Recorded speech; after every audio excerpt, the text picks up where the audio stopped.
ñu limogé tamit am na danger ci ñoom seen limogeage yi parce que avant ñuy dugg dafa am audit bu ñu def te ni ñeen wàccee tamit audit day continuer. mais non loolu xam nga loolu man moo tax vendredi passé yaa ngi may dégg may wax ci ndumbelaan naan am na ñoo xam ne dàq nañ leen mën na am c'est des raisons politiques mais bu leen fàtte ni y a des raisons de gestion parce que conseil des ministres bi jàll dégg ngeen président Diomaye di wax ci gestion administration publique yi mu ne gars yi du ñu respecter yenn procédures yi si acquisition de véhicules yi yaa ngi dégg mu si wax mais est-ce que nekkul di wax ak Dahirou Thiam bu ARTP. parce que dégg nañ ci réseaux sociaux yi ñu naan dafa def benn plan-car te pourtant Ousmane Sonko ba muy nekk premier ministre moo jëloon circulaire ne nañu daggal plan-car yi. est-ce que du loolu tax muy wax dégg ngeen fii nii Madiambal Diagne génn ne dañoo jël suñu action yu ñu amoon ci Dubai Port World bu ñu doon yu ñu jëndee woon 38 milliards de francs CFA jaayee ko 18 milliards de francs CFA mooy maanaam ñàkk nañ ci 20 milliards est-ce que loolu c'est pas un motif de licenciement yaa ngi dégg fii nii ñuy wax naan kii nekkoon SNHLM benn convention fiscale la signé ak kenn koo xam ne il n'est même pas agréé par l'ordre des experts fiscaux fay ko ci 400 millions. est-ce que loolu tam c'est pas un motif de licenciement donc moo tax ma ne la xëy na justification politique bi lu am la mais mën na am ñi ñu génnee tamit am na ci ñoo xam ne seen ay liggéey moo demeewul wala lañ la ci président doon xaar la gisul moo waral xëy na ñu jële leen seen ay poste moo tax nag comme ci mënti doon yow ba ngay ñëw dañoo defoon bilan jox la boo fi jógee dañuy def da ngay def bilan bàyyi maintenant bilan bu fi bàyyi kii Madiambal ni deal boobu lañ nekk di IGE mu ngi fouillé deal boobu IGE mu ngi fouillé port di fouillé affaire boobu noonu on parle de te ñoom ba tey tontooguñu Madiambal déedéet moo tax nag man chaque jour ma ne leen Madiambal di ngeen waxu di ngeen saaga waaye lu mu leen wax kenn du ko weddi léegi njaayam carte Ousmane Sonko fu mu mën a jëmee Pastef parce que tamit ni ngi jënd carte yi la ñi far ak ñoom bokk ci fa dire ñu ngi jënd. waaw d'accord mais xam nga problème bi c'est pas acheter la carte. mais qu'est-ce que Ousmane Sonko a voulu faire tamit bi mu demee Pikine génn ci capot bi ñëpp gis ko. non attends c'est vrai xam nga Ousmane Sonko c'est l'homme qui veut toujours exister c'est-à-dire que Macky Sall existé na poñe na actualité bi Diomaye mu ngi dem CEDEAO xam na ni dafay am dara il fallait que mu ne maa ngi nii. te pourtant tey moom sortem bi tey bi ñu xëyee xëtu yéen a kaay ñun c'est-à-dire ñu ci néew ñoom ñoo ko relayé. waaw à part yor mi ko ne dang Walf Quotidien bi ki def benn fenêtre. waaw def ci benn fenêtre. mais bon après comme on dit les médias aussi dañuy xool lan moo gën a nekk actualité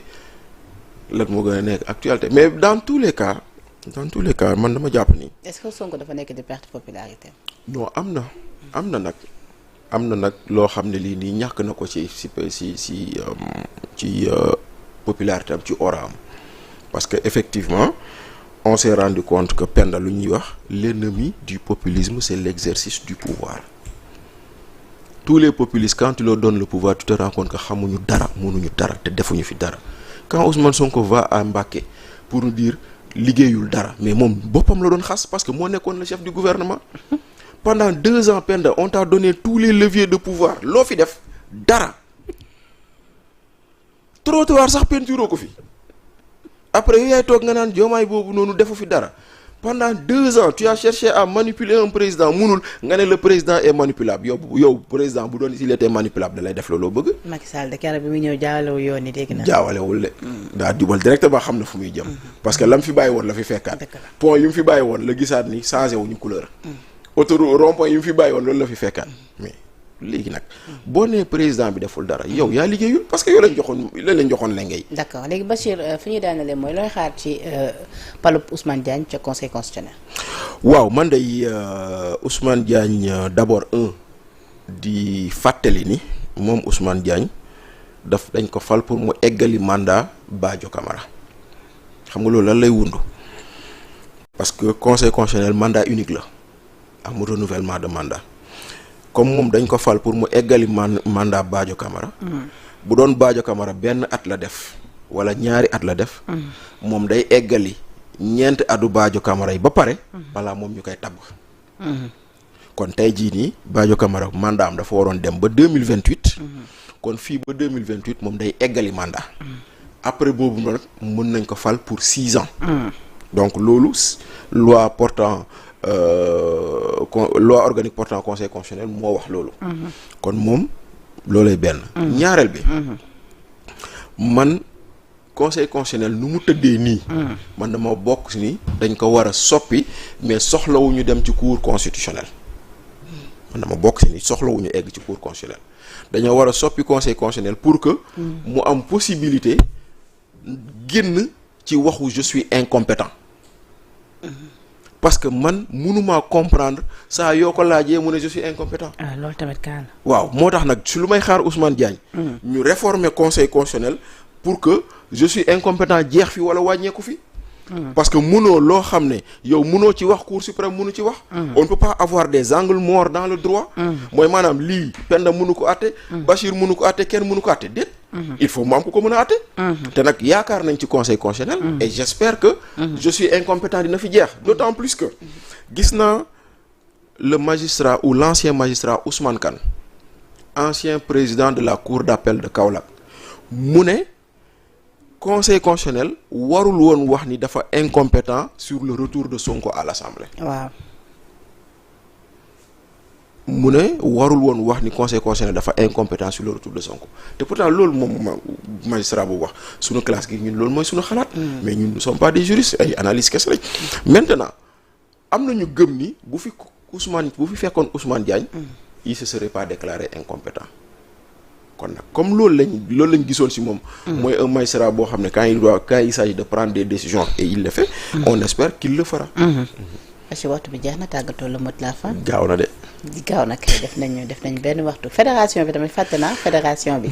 assemblée dina saytu seen gestion ni ki le 22 juillet ci assemblée nationale. liir naa tey jii xaw ma ban journal les échos la xaw ma source a bu bind ni ndekete ñoom dañuy wax dañuy saytu te lettre sax yónneewuñu ko gaañi. waaw liir naa ko tey rek si kii. te annonce ba jib te annonce bi jëpp xam nga moo tax nag gis nga loolu moo tax ma naan la populisme dañoo war a former tuuti nag. non loolu moo tax populisme baaxul gis nga booy def il faut faire les choses de bien. booy invité nit da nga koy invité de façon officielle doo xëy annoncer ay audition te yow correspondant sax bindoo ko yónnee ko nit ñi pour ñu mën ko jot ba ñu mën a ñëw ou pas. maintenant nag fédération de foot dañuy xaar si ñoom ñu def bilan. bu ñu wax ñu lu nekk fan lañ ko def et je salue aussi attitude ministre des sports bi ba coow li commencé bëri mu ne leen balaa teer noppi leen. ba pare ñu bloqué gum demu Pape Thiaw le temps ñu. voilà ñu gëstu. waaw ñu bloqué gum demu Pape Thiaw le temps ñu gëstu loolu parce que effectivement ministre des sports mooy recruter Pape Thiaw donc yooyu yëpp. dafa am yoo xam ne dañ ko war a xool te j'espère qu'on fera un bilan exhaustif de tout de l'aspect sportif de l'aspect financier de l'aspect encadrement du leneen ak leneen et que au sortir de ça on va en tirer des leçons pour améliorer sunu fédération ak sunu équipe nationale ndaxte fii laa la waxoon fii Penda newoon naa la ñun nous avons une équipe de classe mondiale et nous avons des dirigeants de niveau nawetaan mu am sama benn grand bu ma woonee ma booy waa nawetaan sax ñoo gën a professionnel ñii parce que waa nawetaan au moins xam nañ seen ay règlement waaye loolu yëpp day wone ni on n'a pas encore les dirigeants que nous avons à la fédération malheureusement tàggatal Bachir jërëjëf bëggati naa man maa la gën a bëgg saa yoo ñëwee mu gën waaw foofa na waaye borom Kolda te borom Vélingara waaw te di la jox dëgg daja beneen yoon incha allah dans 15 jours bu soobee yàlla incha allah rabbi jërëjëf mu nekkoon seen round du jour ay comme invité Bachir Fofana ñu koy remercier bu baax et ñi safoo également programme yu Sénégal 7 la rédaction la régie à travers tuuti mais ngi jërë ngeen jëf